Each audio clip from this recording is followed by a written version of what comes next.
오늘 우리에게 주시는 하나님의 말씀은 창세기 6장입니다. 창세기 6장 1절에서 22절까지의 말씀을 우리 함께 교독하겠습니다. 창세기 6장 1절로 22절까지의 말씀입니다. 함께 번갈아 읽겠습니다. 사람이 땅 위에 번성하기 시작할 때에 그에게서 딸들이 나니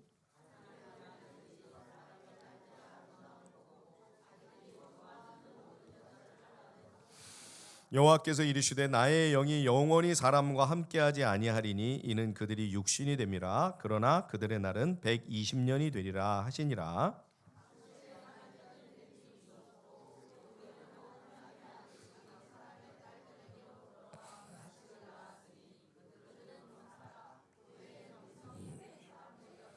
여호와께서 사람의 죄악이 세상에 가득함과 그의 마음으로 생각하는 모든 계획이 항상 악할 뿐임을 보시고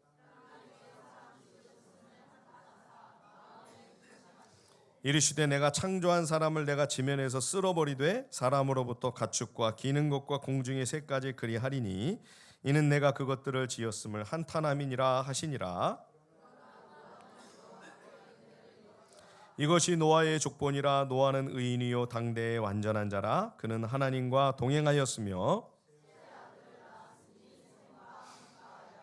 그때에 온 땅이 하나님 앞에 부패하여 포악함이 땅에 가득한지라.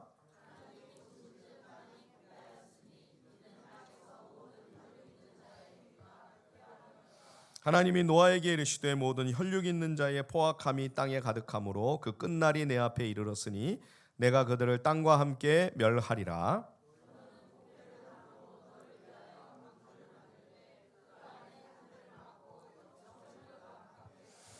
네가 만들 방주는 이러하니 그 길이는 300규빗, 너비는 50규빗, 높이는 30규빗이라.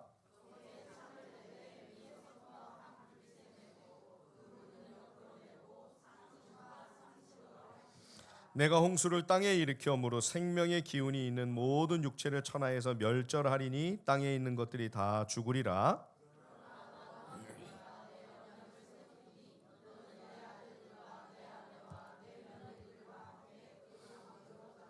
혈육 있는 모든 생물을 너는 각기 암수 한 쌍씩 방주로 이끌어들여 너와 함께 생명을 보존하게 하되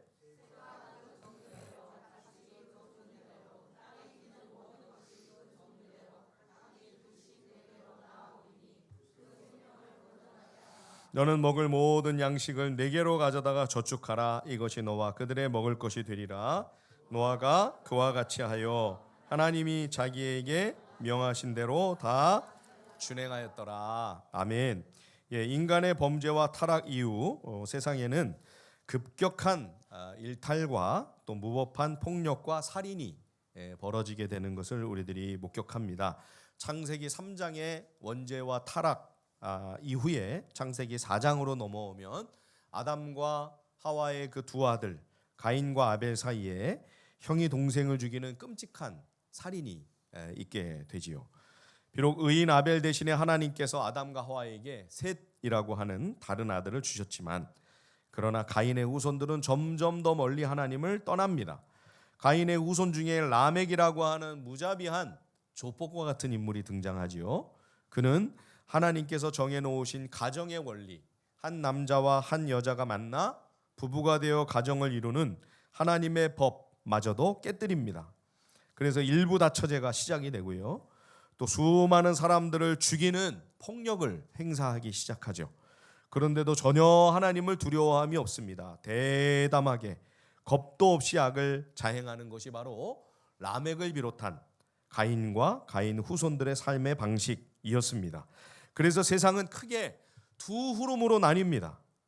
가인과 가인 후손들의 영적 분위기를 따라가는 하나님을 대적하고 하나님을 거역하는 그러한 죄인들의 모습과 또 아벨의 믿음을 이어받아 그 신앙을 계승하는 하나님의 이름을 부르고 하나님을 찾고 하나님을 예배하는 셋의 후손들, 그 가운데 에노스 같은 사람이 나와서 하나님께 예배를 드리는 그러한 신앙의 맥락이 이어지게 되죠. 그런데 이제 오늘 본문에 보면 이 두 흐름이 섞여버리기 시작을 합니다. 자, 창세기 6장 2절을 우리 다 함께 한번 읽어볼까요? 창세기 6장 2절입니다. 시작. 하나님의 아들들이 사람의 딸들의 아름다움을 보고 자기들이 좋아하는 모든 여자를 아내로 삼는지라. 이 하나님의 아들들은 경건한 세세 후예입니다.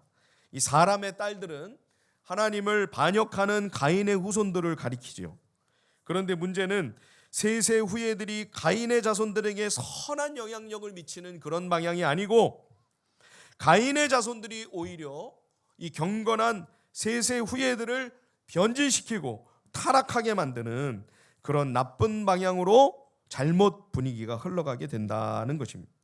이렇게 구분이 없이 서로 섞이면서 좋은 방향이 아닌 안 좋은 방향으로 오염되고 부패하게 되는 것, 이것이 구약 역사 내내 하나님의 백성 이스라엘에 가는 길에 고통과 큰 괴로움을 가중시키는 원인이 되고 있는 것을 우리는 성경 곳곳에서 목격하게 됩니다. 솔로몬 왕이 처음에는 겸손히 하나님의 지혜를 구하면서 얼마나 많은 복과 은혜를 누리게 됩니까? 그러나 신명기 말씀에 왕이 은금 보화와 병거와 말들과 이방 여인들을 많이 두지 말라고 하는 그 하나님의 말씀을 가볍게 여기기 시작하면서 정략 결혼으로 많은 외국의 공주들이 시집을 오게 되죠. 그런데 그냥 오는 게 아니라 각국의 우상들을 다 가지고 수입을 해오면서 결국 솔로몬 왕의 마음이 그들에게로 돌이켜 왕궁에서부터 말도 안 되는 온갖 종류의 우상 숭배가 허용이 되고 왕이 앞장서 우상을 섬기는 거죠. 심지어 어린 자녀를 불태워 제물로 바치는 몰래 우상 숭배까지 허락하는 있을 수 없는 죄악이 가장 지혜로운 왕이라고 하는 솔로몬으로부터 자행되는 것이죠. 결국 나라가 북이스라엘과 남유다로 분열이 되지 않습니까?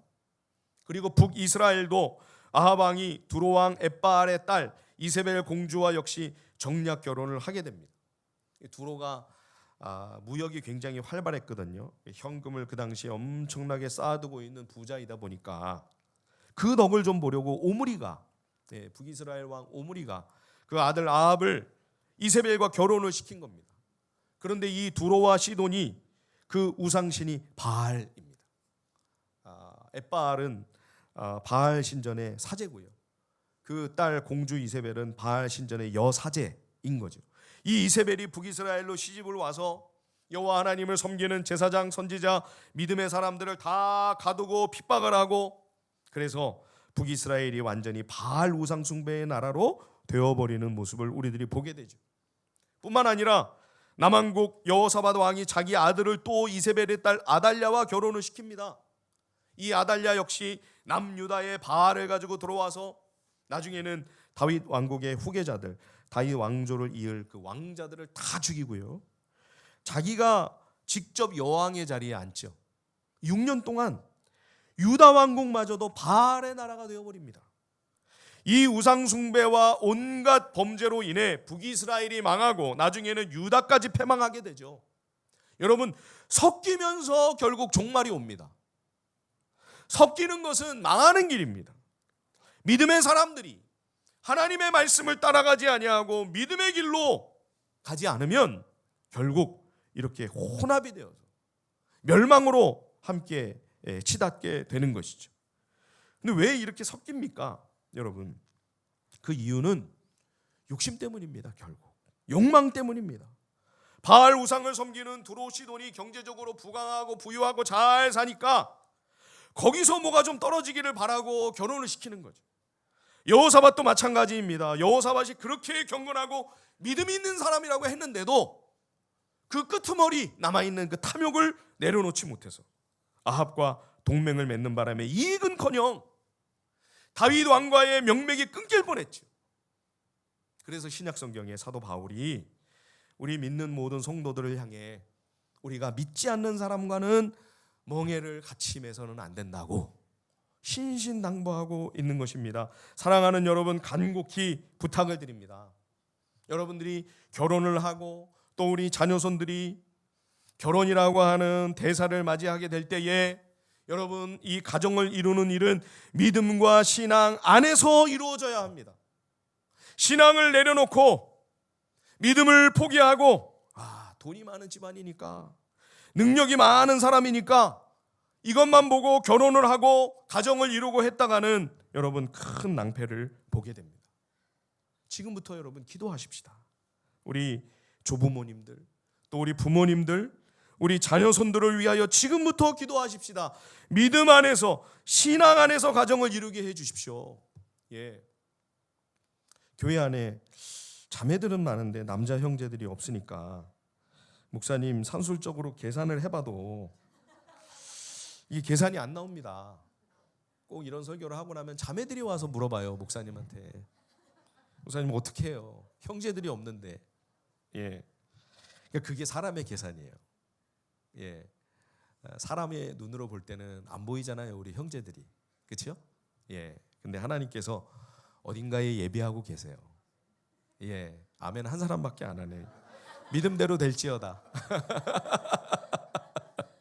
딸이 둘이니까 이따가 아멘 한 번 더 하셔야 돼요. 만남은 사람들끼리 이게 만나서 되는 게 아니고요. 만남은 하나님의 선물입니다. 만남은 하나님이 주시는 은혜예요. 그러니 여러분, 우리가 사람을 찾기 이전에 먼저 하나님을 찾아야죠.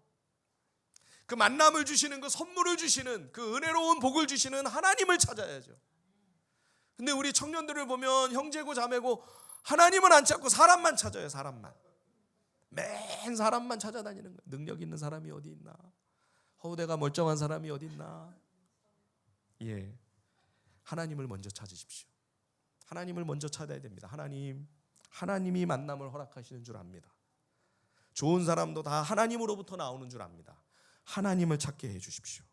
하나님을 가까이 하고, 어떻게 내가 믿음의 사람으로서 좋은 훌륭한 성숙한 크리스찬이 될 수 있을 것인가?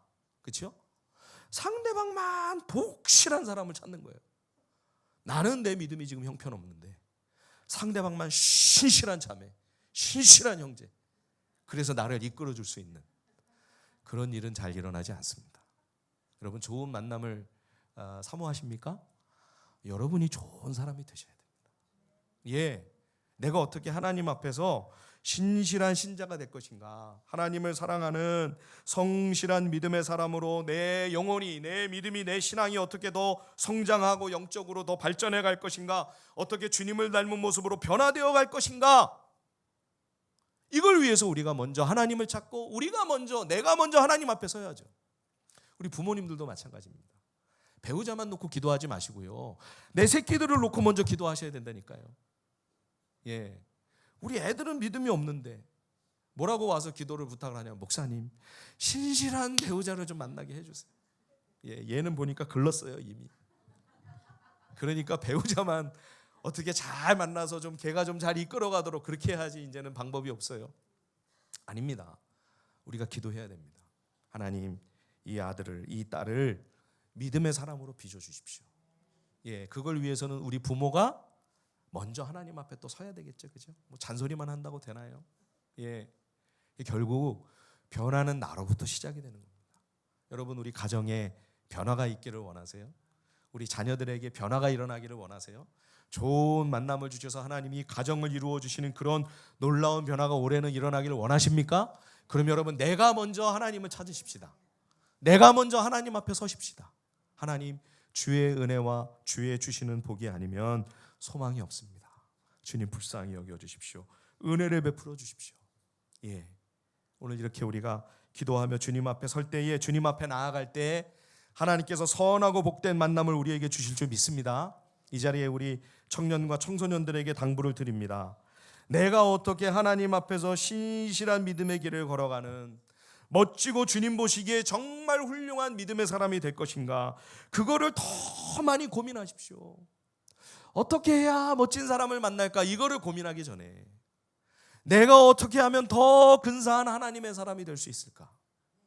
하나님, 내 인생에 어떻게 하면 정말 하나님 보시기에 멋지고 많은 사람들에게 유익을 줄 수 있는 그런 훌륭한 삶을 내가 살아갈 수 있을까요? 하나님, 내게 주신 길이 뭡니까?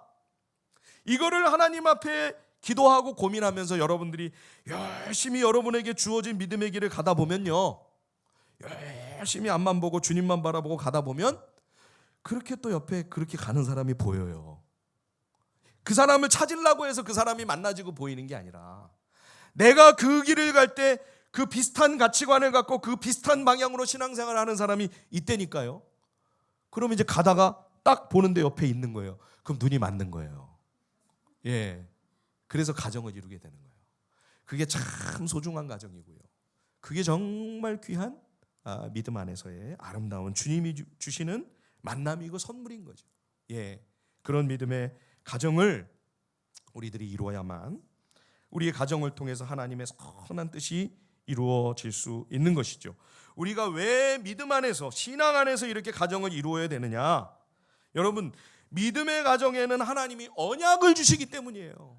예, 자, 창세기 6장 17절 18절을 같이 한번 읽어보십시다. 창세기 6장 17절과 18절입니다. 시작. 내가 홍수를 땅에 일으켜 무릇 생명의 기운이 있는 모든 육체를 천하에서 멸절하리니 땅에 있는 것들이, 그러나 너와는 내가 내 언약을 세우리니 너는 네 아들들과 네 아내와 네 며느리들과 함께 그 방주로 들어가고. 예, 하나님께서 지금 악한 땅을 홍수로 지금 심판하려고 하시는데, 그러나 노아의 집안, 이 노아의 가정만은 하나님께서 무엇을 주십니까? 언약, 약속을 주십니다. 너희는 죽지 않는다. 너희는 전부 구원을 받는다. 그러니 너희는 살아남게 된 이후에 이 세상을 하나님 대신하여 통치하고 다스리며 이 땅에 하나님의 선하시고 자비하신 그 뜻이 드러나도록 잘 가꾸고 경작해라. 하나님의 영광을 온전히 나타내라. 하나님의 거룩하심이 온전히 드러나게 해라. 이것이 노아의 이 믿음의 가정에 하나님이 주신 언약, 하나님의 약속, 축복입니다. 우리는 이 하나님의 언약을 믿고 우리 믿음의 가정에서 이제 어린 자녀들이 태어나면 유아 세례를 주는 겁니다. 원래 세례는 예수 믿어 죄 사함을 받고 하나님의 백성이 된 그 사람의 진실한 신앙 고백을 근거로 베푸는 것이 세례이지요. 어린 아기가 무슨 신앙 고백을 해요? 예. 그런데 어떻게 아기한테 세례를 줄 수 있죠? 그래서 침례교회에서는 유아 세례를 안 주는 겁니다. 유아 세례는 비성경적이다. 예, 어떻게 신앙 고백도 못 하는데 세례를 주는가? 성경적이 아니라는 거지. 왜 우리 장로교회에서는 유아 세례를 줄까요? 성경적인 근거가 있습니다. 하나님께서 아브라함의 가정에 오셔서 할례를 명하셨을 때 창세기 17장에 보면 아브라함만 아니라 모든 남자들에게, 그 집안의 모든 어린 아이들과 종들까지 다 한꺼번에 할례를 행하게 하십니다. 예. 그래서 나중에 유대인으로 태어나신 예수님도, 아기 예수님도 할례를 받으셨죠. 왜 그렇죠? 하나님의 약속, 하나님의 언약이 부모 세대에만 아니라 이 믿음의 신앙의 부모님들을 통해 계속 그 믿음이 계승되고 전수될 그 자녀들의 세대까지 하나님의 복과 은혜가 멈추지 아니하고 흘러내려갈 것을 하나님이 약속하신 것이죠. 예, 이 언약을 믿고 이 약속을 근거로 우리는 믿음의 가정에 어린 자녀들에게 유아 세례를 베푸는 것입니다. 다시 한번 부모들이 깊이 유아 세례를 행하면서 생각을 하는 거죠. 이게 하나님이 주신 귀한 선물이로구나. 이 아들, 딸이 내 욕심과 내 야망을 따라 양육을 하고 내 한풀려고 이 아이들을 교육하는 것이 아니고, 이 아이들을 하나님의 언약의 백성, 하나님의 선한 뜻을 이 땅에 펼쳐나갈 하나님의 아들, 하나님의 딸로 믿음으로 하나님의 말씀을 따라 이 아이들을 양육해야 되겠구나. 유아 세례를 통해 부모들도 다시 한번 이 사실을 새기고, 또 아이들에게도 어릴 적부터 이 이야기를 해줘야 되는 거죠. 너는 유아 세례 교인이야. 너의 인생에는 하나님의 언약이 있어. 너의 삶 가운데는 하나님의 복된 약속이 있어. 뭐가 뭔지는 잘 몰라도 이 아이들이 스스로 나는 하나님 앞에 특별한 존재다 라는 사실을 조금이라도 의식하면서 얘들이 자라나야 되는 거죠. 예, 이러한 하나님의 약속, 이 거룩한 언약의 무게 때문에라도 여러분, 우리들이 세상 욕심을 따라 그냥 막 섞일 수 없습니다. 믿음 안에서, 신앙 안에서 만남이 이루어지고 하나님을 주인으로 모신 거룩한 영적 가정을 이룰 수 있도록, 그래서 하나님의 거룩한 언약이, 그 복된 약속이 성취되는 가정이 될 수 있도록, 믿음의 가정을 이루는 은혜가 우리 교회 가운데 가득하게 되기를 주님의 이름으로 축원드립니다. 자, 이렇게 하나님의 사람들이 세상 사람들과 막 무분별하게 섞이면서 세상이 더 급속도로 타락하고 부패하기 시작합니다. 결국 하나님께서 특별한 조치를 취하지 않으면 안 되시는 상황까지 이르게 되죠. 자, 6장 3절 말씀 보십시오. 창세기 6장 3절에 보면 여호와께서 이르시되 나의 영이 영원히 사람과 함께하지 아니하리니 이는 그들이 육심이 됨이라. 그러나 그들의 날은 120년이 되리라 하시니라. 여기 120년이라고 하는 것은 두 가지 의미가 담겨 있습니다. 우선은 사람들의 수명을 대폭 제한하시겠다고 하는 것이죠. 그래서 창세기 5장에 보시면 족보가 700년, 800년, 거의 막 1000년 가까이 살잖아요. 그런데 이제 홍수 이후에는 굉장히 사람들의 수명이 급격히 줍니다. 그렇죠? 아브라함이 175세를 살고 그 아버지가 데라가 205세를 살고, 그리고 이제 뒤로 좀 더 가면 모세가 120년을 살죠. 그 이후로는 120년 이상 산 사람들이 성경에 안 보이는 것 같습니다. 뿐만 아니라 이 120년은 이제 심판하실 시한이 120년밖에 안 남았다. 120년 뒤에는 대홍수로 이 악한 세상을 하나님이 쓸어버리신다. 노아와 이 세대의 모든 인생들을 향해 하나님께서 종말의 시한을 선포하신 거죠. 자, 6장 5절, 6절, 7절 우리 같이 한번 읽어볼까요? 창세기 6장 5절에서 7절까지 시작. 여호와께서 사람의 죄악이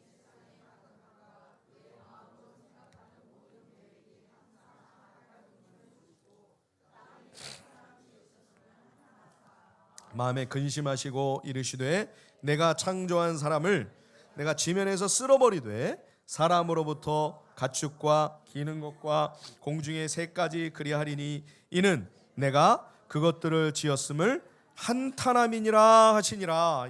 사람의 죄악이 세상에 꽉 찼습니다. 하나님이 진노의 심판을 내리시기 일보 직전의 상태, 죄악이 가득한 상태. 죄인의 마음과 모든 생각과 계획이 항상 악할 뿐임을 보시고 하나님이 심히 근심하시고 한탄하실 정말 심각한 상황이었죠. 근데 이때 참 희한한 말씀이 여기 기록이 되어 있는 것을 봅니다. 4절을 한번 보십시오. 창세기 6장 4절을 보시면 당시 땅에 네피림이 있었고 그 후에도 하나님의 아들들이 사람의 딸들에게로 들어와 자식을 낳았으니 그들은 용사라 고대의 명성이 있는 사람들이었더라. 이 네피림이 뭡니까, 여러분? 거인들입니다. 거인들이 왜 갑자기 이렇게 나왔을까요?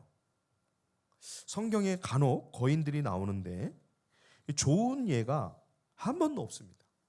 블레셋 가드의 거인 골리앗, 그렇죠? 바산 왕 옥, 가나안의 르바임 족속 아낙 자손. 나중에 사무엘 하에 가보면 그때까지 다윗 시대까지 남아있던 거인들을 다윗 왕과 그 부하 장군들에 의해서 전부 다 그 남아있는 거인들이 이제 사라지게 되는 것을 봅니다. 거인들이 이제 멸종되는 거죠. 그러니까 성경의 거인들은 예외 없는 척결과 제거의 대상이었습니다. 창세기 6장 4절을 다시 보십시오.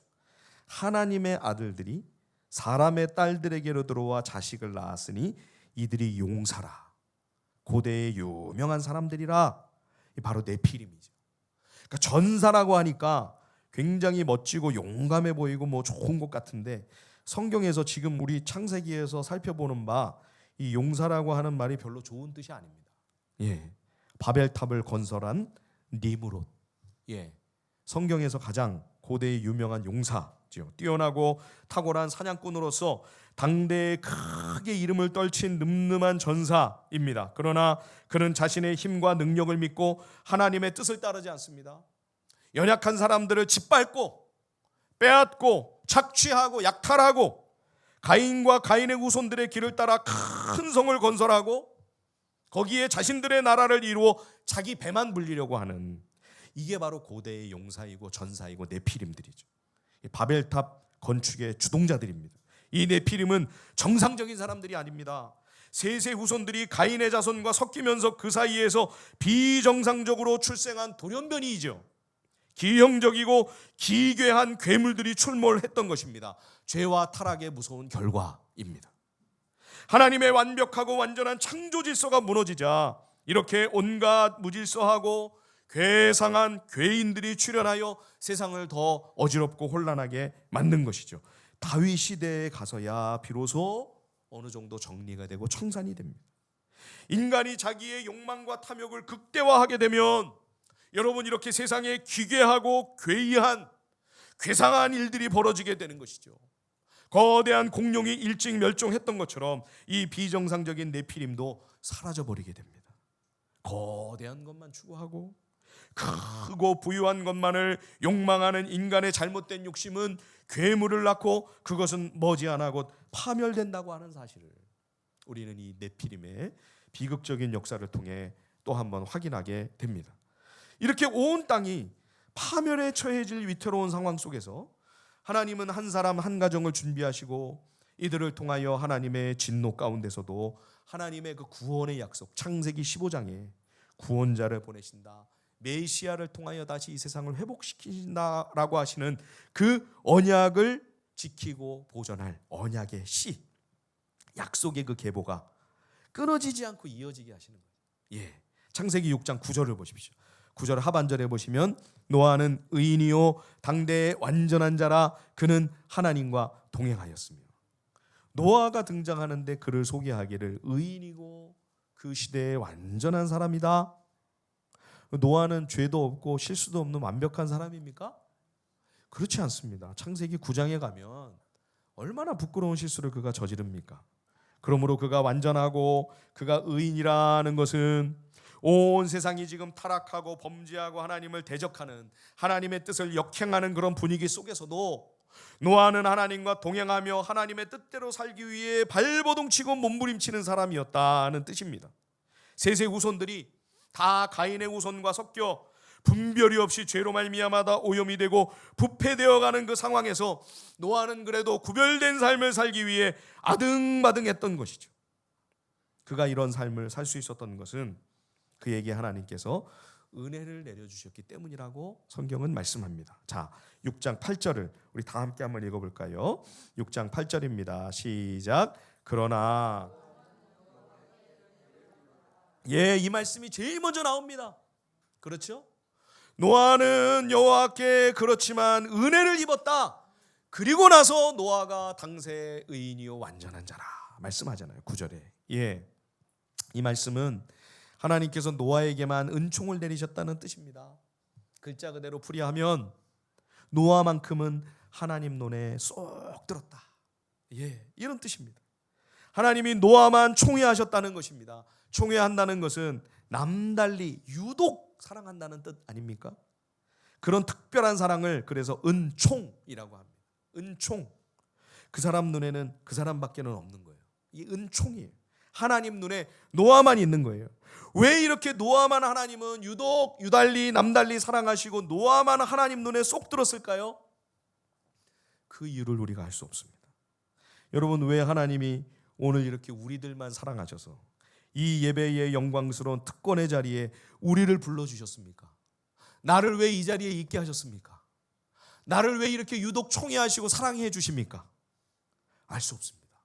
그 이유는 몰라요. 그러나 분명한 것은 우리도 노아처럼 은혜를 입은 자라는 것입니다. 하나님 눈에 쏙 들어 남다른 유독 사랑을 받는 은총을 입은 자들이 오늘 이 자리에 이렇게 앉아 주님을 예배하고 있는 것이죠. 노아는 이 사실을 깨달았습니다. 이 은혜를 감사하며 그래서 가인의 자손들과는 구별된 삶을 살려고 한 것입니다. 섞이지 않으려고 무진 애를 쓴 것이죠. 그래서 하나님께서 120년 동안이나 배를 만들라 하셨을 때도 그가 그 오랜 세월을 순종하며 하나님 앞에 살아갈 수 있었던 것이죠. 자, 11절, 12절, 13절을 한번 같이 한번 읽어보실까요? 창세기 6장 11절부터 13절까지 시작. 그때에 온 땅이 하나님이 보신즉 땅이 이는 땅에서 혈육 있는 모든 자의 행위가 부패함이었더라. 하나님이 노아에게 이르시되 모든 혈육 있는 자의 포악함이 땅에 가득함으로 그 끝날이 내 앞에 이르렀으니 내가 그들을 땅과 함께 멸하리라. 포악이 가득 찼다. 폭력이 난무하는 거죠.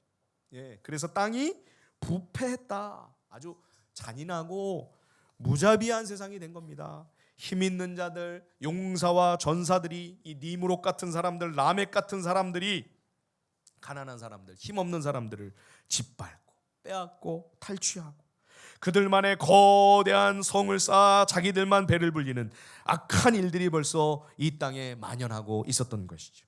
이런 시대에 여러분, 노아는 지금 산 위에 배를 만드는 겁니다. 배가 이게 좀 큽니까? 길이가 140m, 축구장보다도 더 길죠. 너비는 50m, 높이는 한 15m. 이런 배를 뭐 몰래 어디다 숨겨서 만들 수도 없고, 그죠? 그러니 노아와 노아의 가족들이 뭘 하고 있는지 온 세상이 다 아는 거죠. 예, 얼마나 비난을 받고 얼마나 조롱과 놀림을 받았을까요? 악한 죄인들이 얼마나 손가락질하고 비웃었을까요? 그 세월을 120년을 견딘 겁니다. 여러분, 오늘 우리의 신앙생활도 비슷합니다. 세상 모든 사람들이 다 이익을 따라가려고, 현실적인 이득을 쫓아가려고 하는데 돈을 따라가고 욕망을 쫓아갈 때 우리는 정반대의 방향으로 가야 될지도 모릅니다. 그건 아니다. 우리의 갈 길은 이쪽 길이다. 세상이 얼마나 코웃음을 치고 비웃겠어요. 예, 바보 천치라고 하겠죠. 그런데도 우리는 하나님의 은총을 받은 사람들이기 때문에, 하나님의 총애를 받고 하나님의 은혜를 입은 사람들이기 때문에 노아처럼 참고 손해를 보면서도 믿음의 길을 때로는 가야 되는 거죠. 예, 이 사람이 그리스도인이죠. 얼마 전에 신문 기사에 제가 참 마음이 참 너무나 따뜻한 기사가 나왔습니다. 기사 제목이 뭐였냐면 4년 전엔 강남 피부과 원장, 그러나 지금 나는 한센병 의사입니다. 이런 기사가 나왔어요. 피부과가 저도 몰랐는데 미용 시술과 거의 동의어로 읽히는 시대라고 합니다. 의사보다도 할인 패키지를 설명하는 상담 실장의 말이 더 길고, 탄력 레이저는 예약이 돼도 만성 피부 질환자는 피부과 병원에 예약이 어렵다고 합니다. 이런 환자들이 수소문 끝에 찾아가는 곳이 한센복지협회 부설 의원, 이름 그대로 한센병 환자를 위한 병원인데, 한센 환자뿐만 아니라 갈 곳 없는 만성 피부 질환자까지 다 찾습니다. 그래서 온라인에서 환자를 차별하지 않는다고 복지 피부과 이렇게 별명이 붙었다고 합니다. 이 병원의 진료과장인 박진모 선생님, 40대 초반의 젊은 의사 선생님입니다. 4년 전에는 강남 피부과 원장이었대요. 모발 전문이었고 건강보험 적용이 안 되는 비급여 환자가 다수였다고 합니다. 그런데 자꾸만 주변에서 의사를 구해달라는 연락이 오는 겁니다. 한센협회 경남 진주 지부에서 피부과 전문의를 좀 보내달라고. 예. 근데 아무리 얘기를 들어봐도 주변에 권할 조건이 안 되는 거예요. 일단 지방으로 가야 되는데 지방으로 가려고 하질 않고 진주까지 가야 되니까. 그리고 지방이면 다른 혜택도 있어야 되는데 다른 혜택도 없고 월급은 절반이고, 그거 누가 가려고 하겠어요? 예. 계속 사람을 구해달라고 전화가 오니까 몇 개월만이라도 구해달라고 하니까 그럼 제가 갈까요? 그리고 이제 이분이 내려간 겁니다.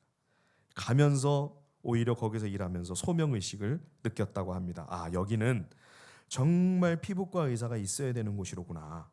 예. 그래서 진주에서 몇 개월이 아니라 꼬박 2년을 근무하고 경기도 의왕에 있는 한국 한센복지협회 본부로 왔습니다.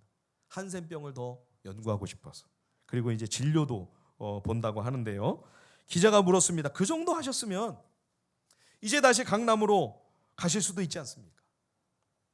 그랬더니 이분이 후임을 구하는 일이 너무 어려워서, 그래서 이 자리를 지키는 게 직업에 대한 최소한의 윤리 같다고 대답을 했습니다. 이분이 크리스찬이라고 그 기사에 나오더라고요.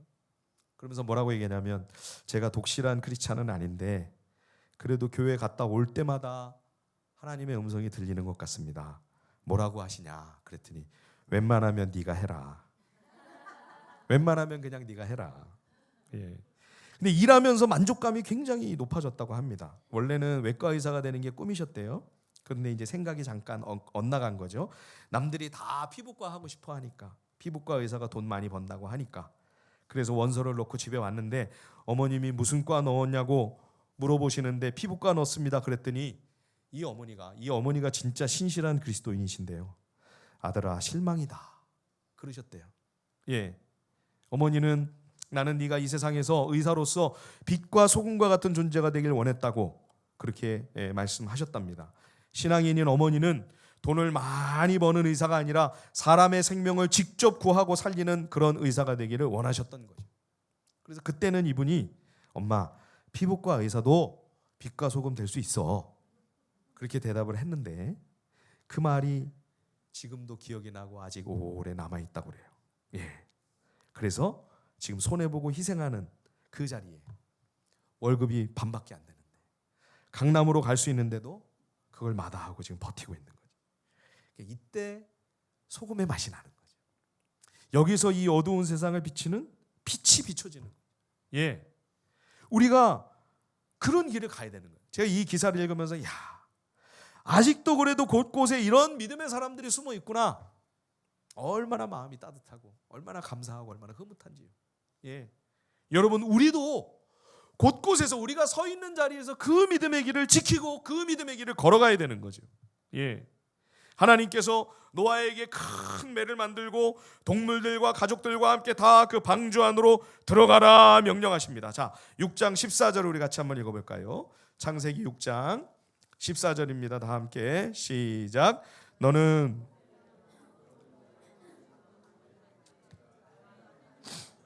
역청을 그 안팎에 칠하라. 이 고페르 나무가 어떤 나무인지가 명확하지가 않습니다. 예전에는 잣나무라고 그랬는데 정확하게 잘 모르나 봐요. 그래서 그냥 원어를 갖다가 써놨는데 이 문장 24절이 참 흥미로운 게 여기 발음이 비슷한 세 단어를 무슨 요즘 그 젊은이들 랩과 같이 라임을 맞춰서 이렇게 세 단어를 여기다 배치를 해놨어요. 고페르 나무가 나오잖아요.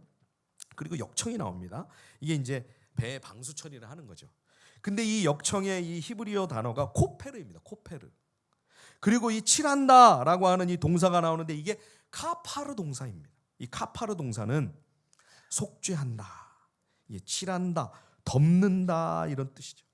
예, 그래서 이 음가가 비슷한 이 단어의 배열을 통해 고페르, 코페르, 카파르, 이 배가 하나님의 속죄의 은혜를 경험하는 생명과 구원의 장소라는 사실을 강조하고 있는 것이죠.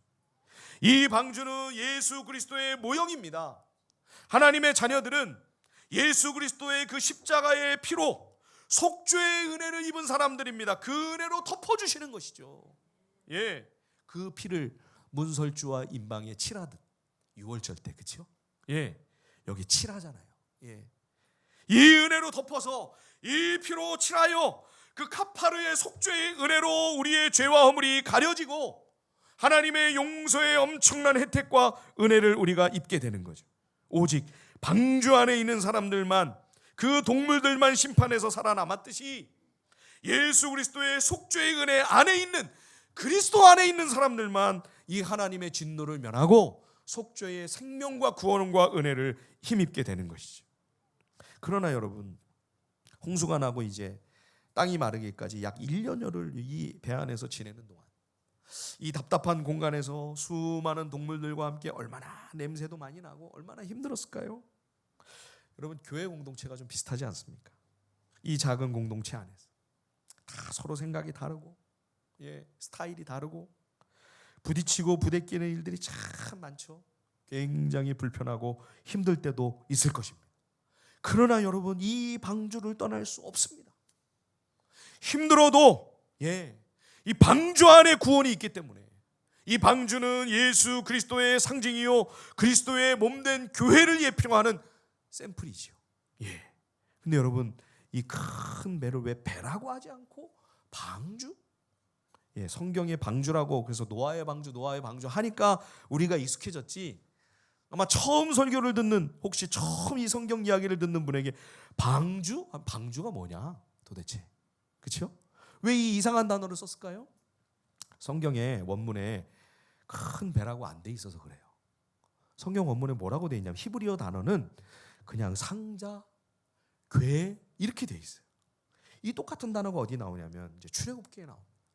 어린 모세를 3개월 동안은 잘 숨겨놨는데 이제 더 이상 어떻게 감출 수가 없어서 갈대 상자를 만들어 거기에다가 이 아기를 실어 이제 뭐 엽청을 칠하고 그죠? 방수 처리를 나름 하고 그 안에 담아 보내는데 불안불안하고 두렵고 너무 염려가 되죠. 이 갈대 상자가 오늘 이 방주랑 똑같은 단어예요. 그렇죠? 어설프고 과연 이 아이가 어떻게 될까 염려됐지만 그러나 이 상자에 하나님께서 모세와 함께 하시고 결국 하나님이 이 아들을 물에서 건져내 구원하시죠. 그렇죠?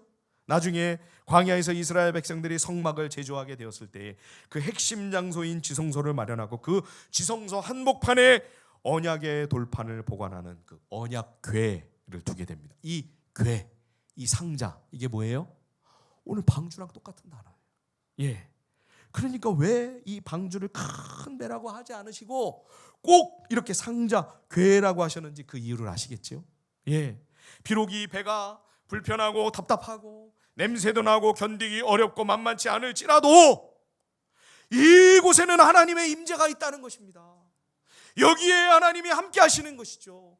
여기에 하나님이 은혜를 주시고 여기에 생명과 구원을 하나님께서 허락하시는 것이죠.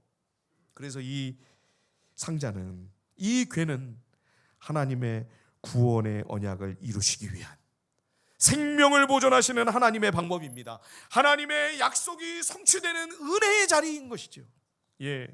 그래서 하나님은 이 상자를, 이 궤를 지어라, 이 궤, 이 상자 안으로 들어가라 말씀하신 것이죠. 오늘 우리도 이 두 하나님의 명령 앞에 서 있습니다. 이 세상을 살지만 이 세상 모든 사람들이 따라가는 그 길과는 다른 방향으로 우리는 걸어가야 합니다.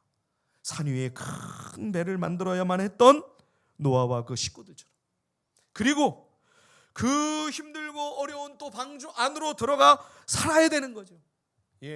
그 안에 거해야 합니다. 그 속에만 하나님의 은혜와 생명과 구원이 있기 때문이죠. 뿐만 아니라 그 안에만 살 수 있는 소망이 있기 때문에 사람들을 또 그리로 초대해야죠. 영혼들을 초청하고 여기에 들어와야 삽니다. 이 안에 들어와야 구원이 있습니다. 그들을 데리고 들어와 함께 구원을 누리는 그런 우리 모두가 되어야 할 것입니다. 우리 마지막 22절 말씀을 읽고 오늘 설교를 마치겠습니다. 22절 다 함께 우리 같이 한번 큰 소리로 읽으시죠. 시작. 노아가 그와 같이 하여 하나님이 자기에게 명하신 대로 다 준행하였더라. 아멘. 우리도 이렇게 순종하며 살아가는 믿음의 사람들이 다 될 수 있기를 바랍니다.